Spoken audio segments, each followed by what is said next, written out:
There we go, we're in.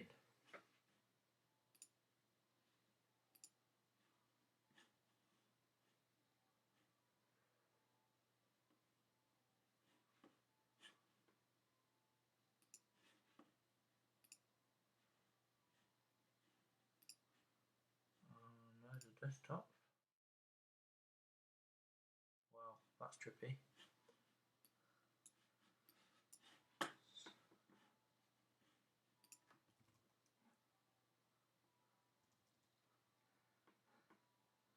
Okay. Let me turn my sound down, I'll start echoing. Get the chat box open. Yasmin's straight off the bat there. Sorry about that, Scott. Austin's gone now as well.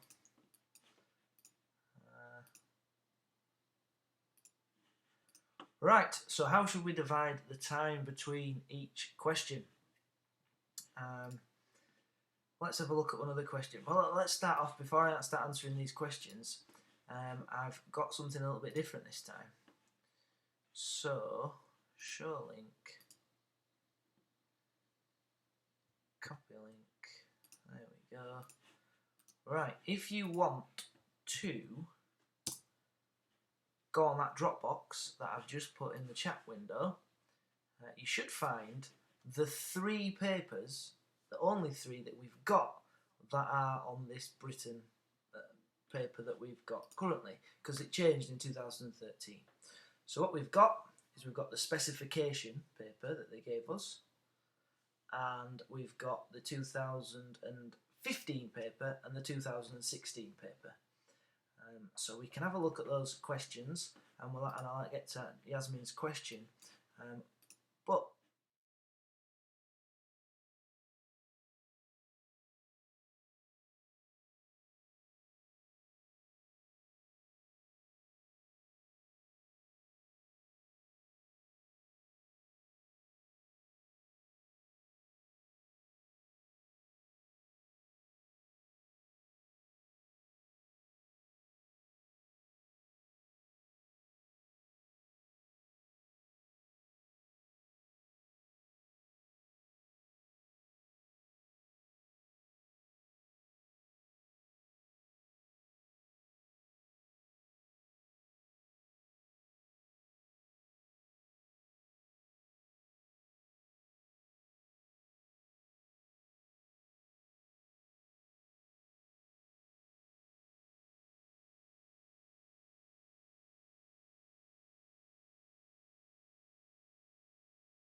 there we go. Right, it wasn't working before. Sorry, I've just spoken to myself for 2 minutes before I've worked it out. It would have been good if somebody told me. So what I did was I worked out, this is for Yasmin's sake, 1 hour 30 minutes, 90 minutes of course. Just give us an indication if you can hear me in the chat box, so that I know that this is working. Can you see my Mac screen, and can you hear what I'm saying? That would be a bonus if somebody could just confirm that for me now. I'll keep talking in the meantime, waiting for confirmation. So 90 minutes and 53 marks available total. The last question on the paper, thanks Maddie, is worth 19 marks. So 19, what percentage of 53 marks is 19? Well, it's about 36%. So what is so if you work it out by dividing 19 by 53, I'm sure you've done it in maths, and then you've got to work out what 36% is of 90 minutes. So you times 90 by 0.36. What do you get? Your answer should take you 32 minutes. So your last answer is so important. On this paper, this is where timing can really trip you up, especially if you're one of those top grade students, which I'm sure many of you are that are watching there, because you've tuned into this because you want to do really well. So be wary of timing, that last question. As with last time, with the other paper, but more importantly this time, if there's a question that you're not sure about, let's say it's the cartoonist message question. This is the classic question that people struggle with. And you look at it and you're like, I'm really not sure. Then don't spend ages on that question. Do it really quickly. You can write not very much and you'll get three or 4 marks out of 8. That'll leave you with hopefully plenty of time to really tackle this last question, which is worth 1/3 of your paper. You know, you can do really, really well on this paper and not very well on that question and still get an A star. That's the bottom line of it. Okay, so that's the question I've got from Yasmin. If there's any other questions, bob them in here, or I'll just show you a couple of things. So I'll just give you a minute to ask anything, and hopefully you're finding this useful.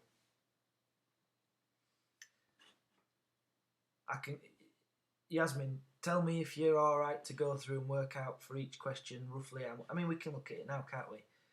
What's 9 out of 53? Again, because it's going to be roughly the same for every question. So 9 divided by 53 is 17%. 90 times 0.17. So you spend on 15 minutes on each question. Jacob, I miss you terribly. 15 minutes on each question roughly, and then half an hour on the last question. Works out quite nicely, that, doesn't it? Could I please go over teenagers? Okay, I'll go over a bit of teenagers knowledge. Anything in particular you want me to go over, or just generally? Let's see if we've got a paper on teenagers from these 3 these 3 example papers. So what have we got? We've got the one from 2016, the one from last year is all about women. The specimen paper that they released is immigrants. I can feel what's coming here. This one isn't going to be about teenagers. The 2015 paper is immigrants. Of course it is. So I can't do it in the context of a paper there. What to tell you about teenagers? Well, I'm going to go on the Instagram website, and I'm going to go into Essentials, my favourite place, as you know. I'm going to go to the Teenagers timeline, and I'm also going to take the time here to point out this area. Mr. West made this new resource just before the exam, about 3 weeks before you went on study leave, because we realised in the history department we probably have a weak spot in these early years, 39 to 75. Anyway, teenagers, what have we got? What? Yeah, people are getting a bit hung up on these giant evils in the beverage report. You don't have to worry about them too much. It's unlikely to be a huge chunk of your exam, but it's possible, I suppose, so I will go over it. Now let's have a look. We'll just zoom this in a little bit. The different subcultures. Right, well, as you can see here, what you need to recognise... Oh, yes, Monet, it is one topic on the whole paper. So it will either be about immigrants, teenagers, or women. It's much easier to revise for than the other exam, as you're probably experiencing. What's important is that you get the timing right, so you can spend enough time on the question at the end, and you do 3 things. I should have said this at the start. Focus on the question, own knowledge, quotes. Or if it's a picture, pick features out from the source. If you've got that in your answers, you're not going to go far wrong. And I'll hopefully demonstrate why. And important dates for teenagers. There's one important date for teenagers, and that's the Battle of Brighton Beach in 1964. Jasmine's on the ball there, you're absolutely right. That's one of the key dates. Other bits that, it's mostly a women thing, I suppose, but the contraceptive pill became available to single women from 1967, and that was seen as something that helped to spur a sexual revolution with young people, apparently. Maybe I'll zoom this in a bit further so you can see, perhaps. Might be a bit difficult on the screen. So that one's there on the sheet. You've also got the lesser known thing about education. So in education, 1944, all over the age, all up to 14. So that's up to 14. That became a new thing. Before that point, people often left school when they were 12 to get a job and that sort of thing. After the 1964 election victory, Labour got the country to prepare for a comprehensive system, which effectively got rid of grammar schools to a large, not all of them, some still exist, but it got rid of a lot of grammar schools and made it so that all schools were roughly similar to a larger or lesser extent. Of course, now the government is talking about bringing back grammar schools and taking us to a situation like it was in 1963, but that's politics, and that's another YouTube live. So here's the key event down here. Hopefully you can see this, but you should have those revision things off the website. 1964, the Battle of Brighton Beach. Bearing in mind, it wasn't just in Brighton. It happened in other seafronts like Clacton, Margate, Bournemouth, and in all cases, arrests were made. So there's the odd date in here, but in terms of key dates, not so much.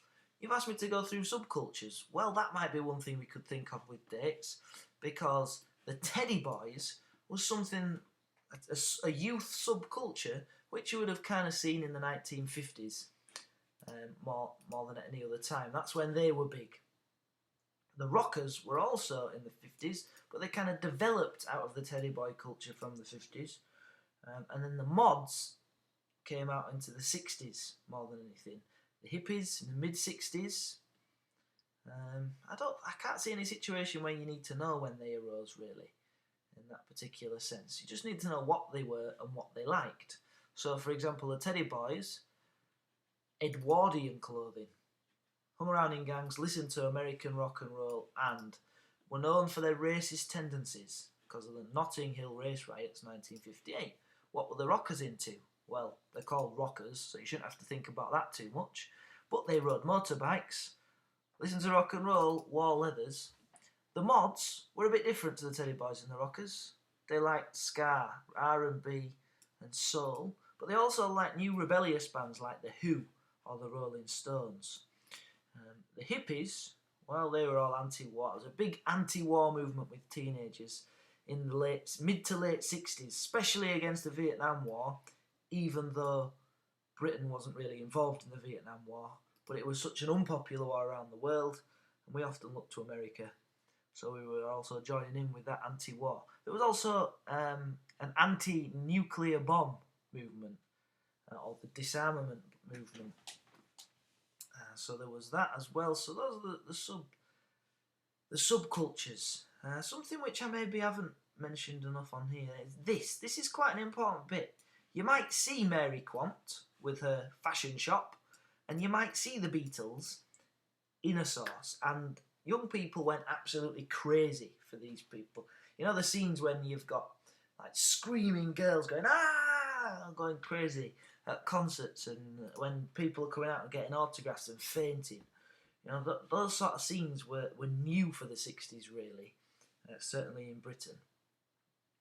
And older people were a bit worried about the young people reaction to bands like the Beatles and so on. So there we go. Right, the Giant Evils and the Beverage Report.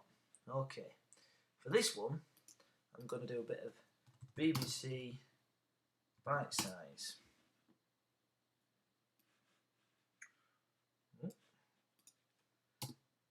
Giant Evils Beverage Report. Obviously, I've put BBBC, so that'll come with.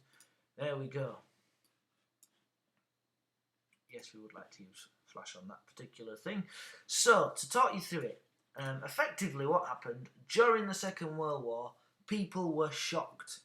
I should keep this up, shouldn't I, really?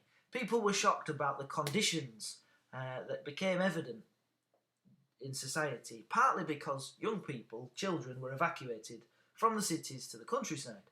And in the countryside, the people, the families that received them, were shocked at the conditions that these young people were in. Where's that thingy? Right, I'm going to put me back on. So they were a bit shocked about the conditions that these young people arrived into the countryside as.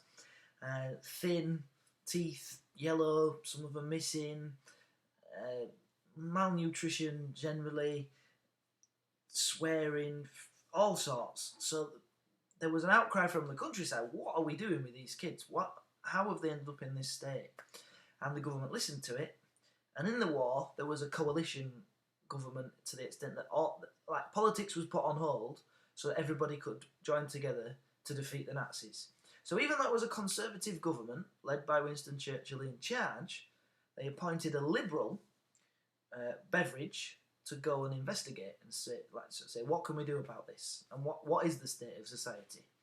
And Beveridge came back with his report, which included, and that's what this is all about, the 5 giant evils: want, ignorance, squalor, disease, and idleness. So you can do this yourself on Bite Size.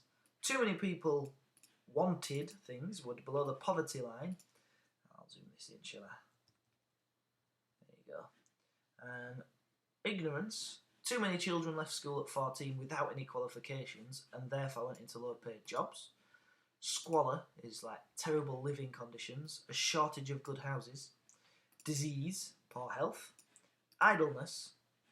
Unemployment was very high before the war and caused poverty. Idleness is like the idea that some people chose not to get a job. So, what was the impact of this? Well, in the election at the end of the war, even though the Conservative government had asked for it to be created, this Beveridge report, for this investigation, they didn't actually suggest they were going to do anything about it in the election after the war. Whereas the Labour Party, under Clement Attlee, they said they were going to create a country which was more caring than the country that had come before the war and during it. And so, for example, one of the giant evils was disease. So an obvious thing that it had an impact on was the Labour government introduced the NHS. So it had a knock-on effect after the war, especially with the Labour government, because it and the Conservative government took on some of the things the Labour government had started off just after the war. So it caused the government of Great Britain to become more of a welfare state. It was really influential, obviously famous because we're doing about it in an exam. But you're probably wondering, as Abby was today, who came and spoke to me, probably wondering, how does it fit into teenagers, women and immigrants? Well, it doesn't, strictly speaking. Now, there's every single exam going back, all the years, back before 2013, 2007, the exams have always been on teenagers, women and immigrants. Occasionally, there might have been a little bit, an element that could have related to the giant evils, but it's never been specifically about the war or post-war Britain, and a mixture of teenagers, women, etc. But that's not to say that it's never going to be. It could be, potentially. So it's useful to know about that sort of stuff. Right. What are we up to? So, if it's teenagers in the essay question, should we mention children during the war and the generation gap? Hey, that'll probably make you seem particularly clever. Yeah, Yasmin. Certainly mention. It depends what the question is, of course. But in my personal opinion, one of the huge reasons why teenagers became such a big thing is because there was a gap between how the older people had to live when they were young, i.e. bombing, evacuation, fighting in the war, hardship, rationing, to how the teenagers were living in the 60s, partying, loving their music, fighting and Brighton Beach, so that the older people thought that the young people were out of control. Now the young people were actually doing what young people have done since the 60s, with a different kind of society. You know, what the teenagers did in the 60s are largely what I did when I was younger, and what you'll probably do as you're younger. Go out partying, listen to music, go into concerts, doing things that you look back on and go, probably should have done that, and so on and so forth.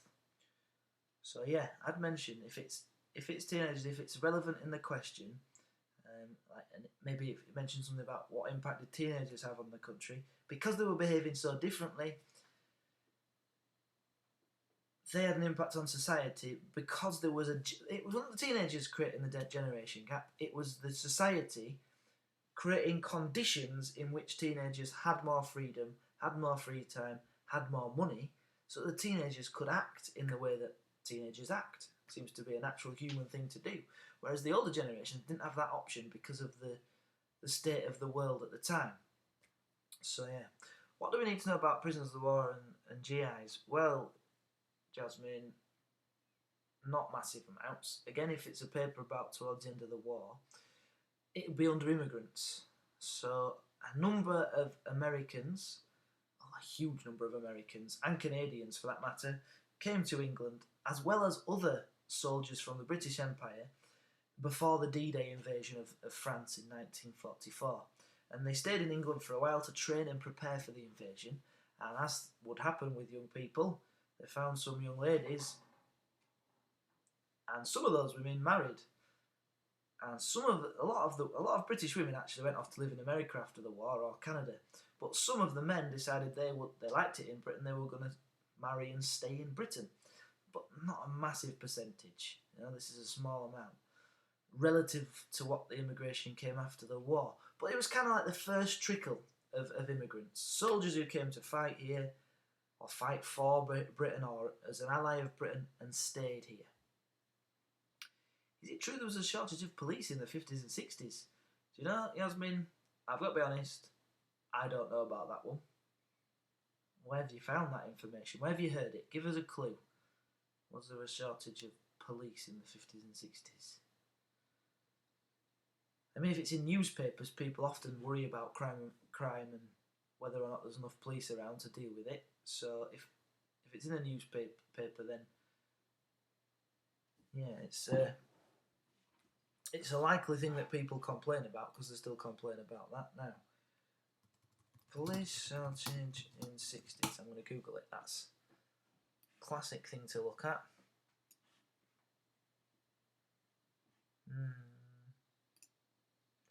Yeah, because there was civil unrest, because there was protest, because there was things like the Battle of Brighton Beach, it was perhaps a common thing that people complained about in the 60s. Because, of course, young people were seen to be out of control. It was shown that way in the media. Therefore, one of the things that people have a knee-jerk reaction is, the young people out of control, we need more police. Whether or not there was a shortage, I genuinely have no idea. I would guess there'd be more likely a shortage in the 50s, because the economy was not good in the 1950s. So it's more difficult to pay for things like that. So yeah, there we go. If there's any other questions, otherwise I've got things that I was going to show you before we log off.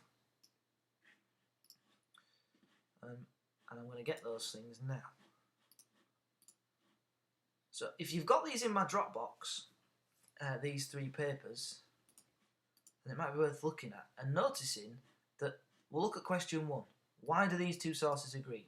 I think this is 2015. If you look at the specimen paper, question 1, what is the message of this cartoon? The questions are not the same. What is it in 2016? How similar are these 2 sources? So you're not going to get the exact same questions. The key thing is, focus on the question. If it says how similar, refer back to the word similar or different, which would count as focusing on the question. Focus on the question, use quotes from the question, from the sources, should I say, and use own knowledge. It's important. What you might notice is, on the specimen paper it starts, what is the message of this cartoon? In question 2, it says, what is the cartoonist message on the 2016 paper? And in question 4, what is the cartoonist message? So, it's similar questions turn up. They don't necessarily turn up in the same order. Jasmine, I've got absolutely no predictions. I think they probably just roll a dice.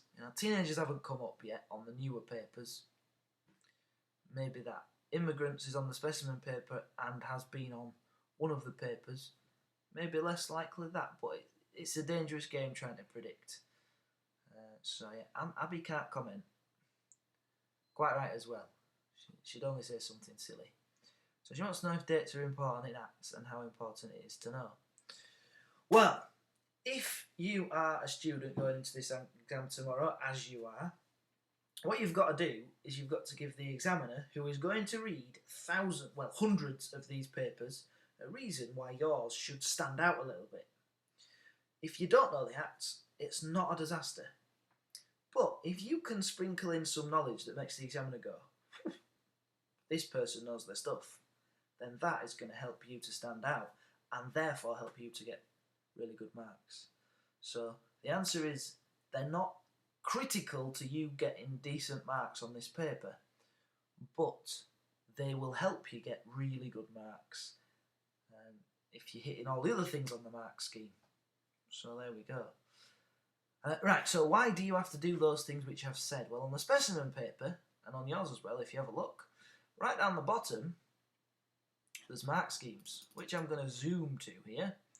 So, to get the top of the mark scheme for the first question, candidates demonstrate a sophisticated knowledge. So, you just asked me, are acts important? Sophisticated knowledge might help you out in terms of demonstrating the acts. Should we refer to other sources if they are relevant? What it says at the top of the question paper.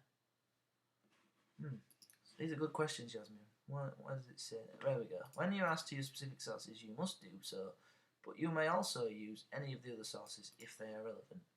Well, if the exam board says so, and if they are relevant, then yeah. So if you notice something in another source and go, actually, this is different from another source, if it's relevant, then yes, do so. Perhaps you haven't done it in class, and I haven't stressed it well, you were in my class for a bit, because the source, it's not always relevant to do so, and it's not like the exam board are asking for it. But if it is relevant, if it occurs to you, you can do. Anyway, back to this. So you have to demonstrate sophisticated knowledge. You have to explain the main message. So sophisticated knowledge, you must use your own knowledge of these three things.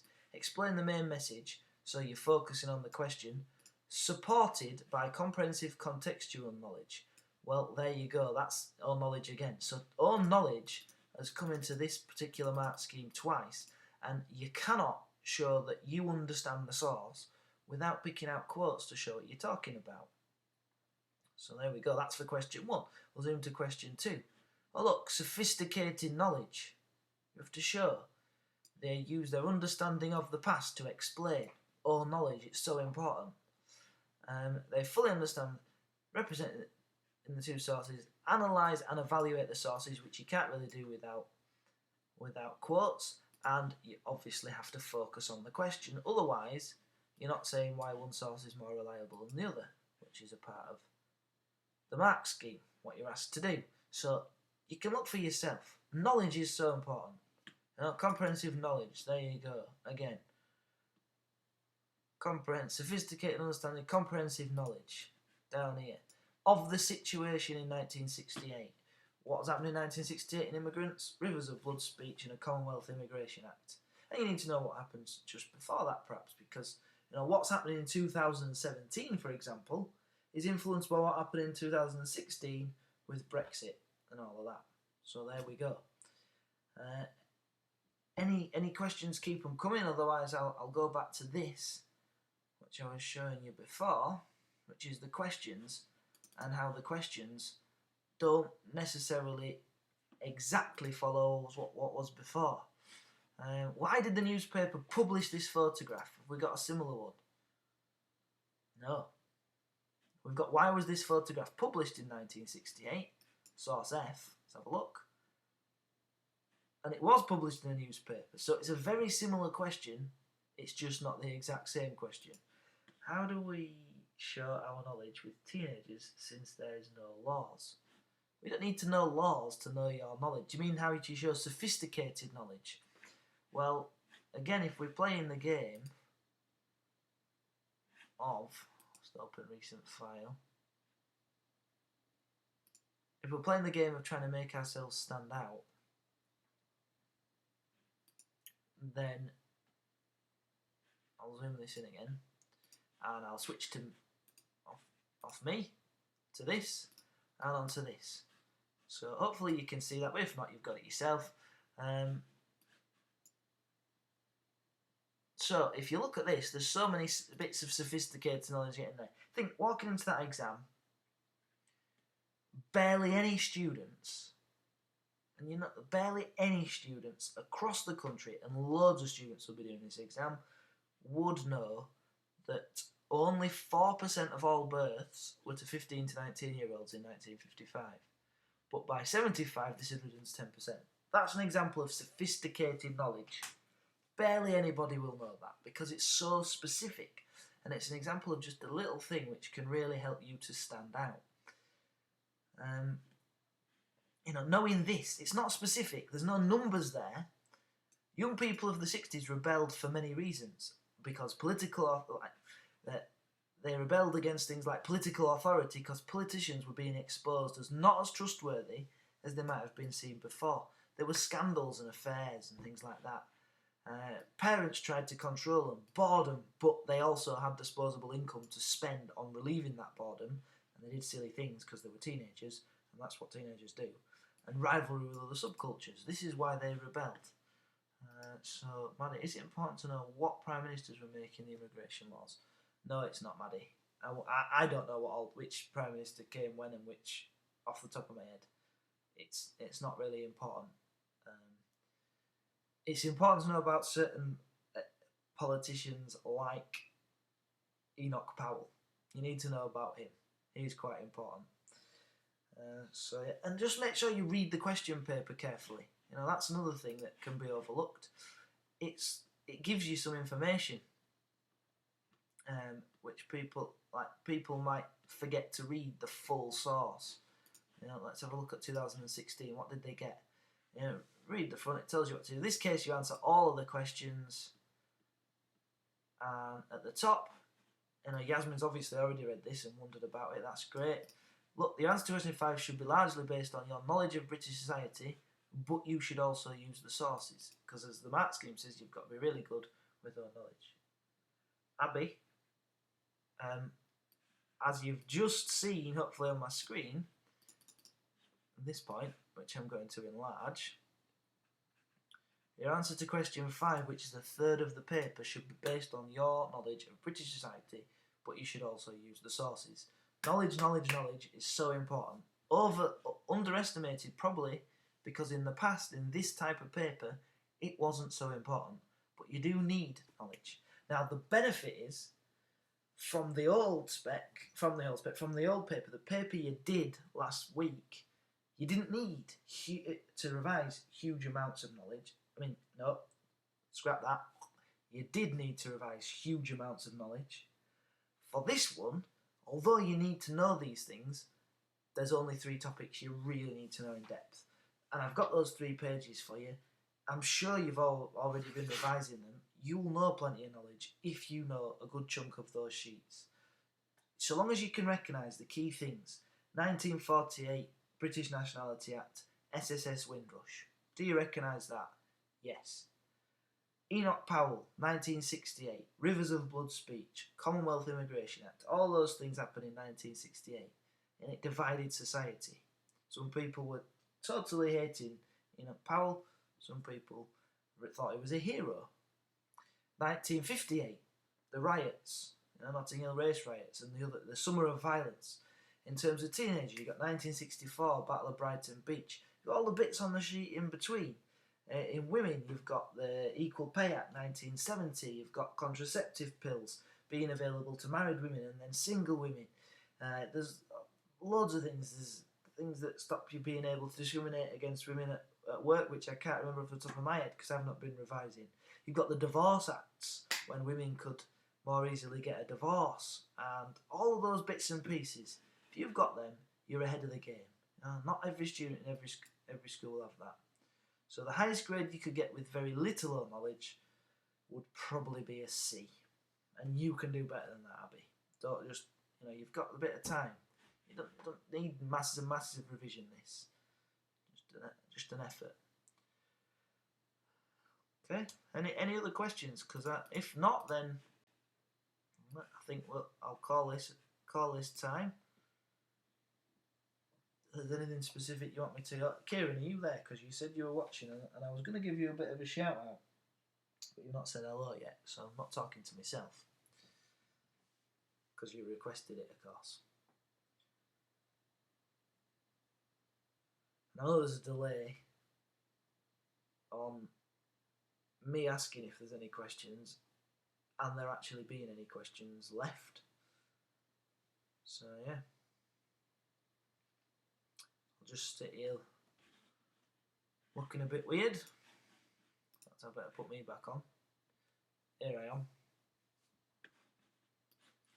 If there's no more questions, then yeah, just revise those 3 sheets and remember the 3 things.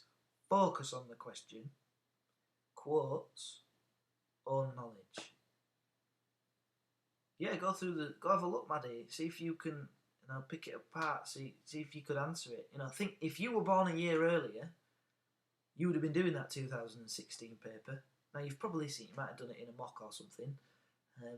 But if that had landed in front of you, would you be able to write about stuff? Don't panic.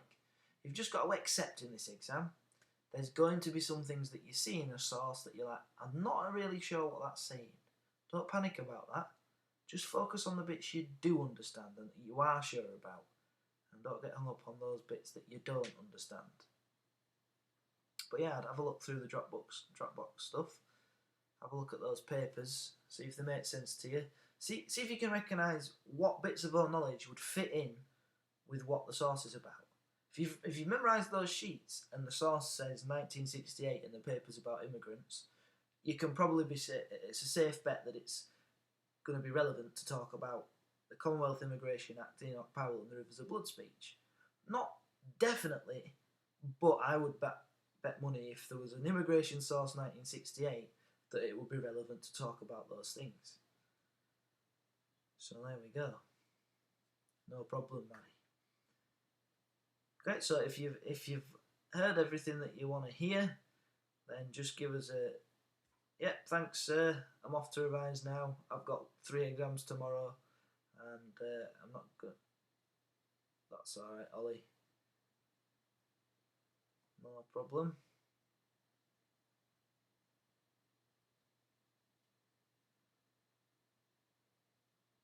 Bonus. Right then. Abby says if you could please send the link again.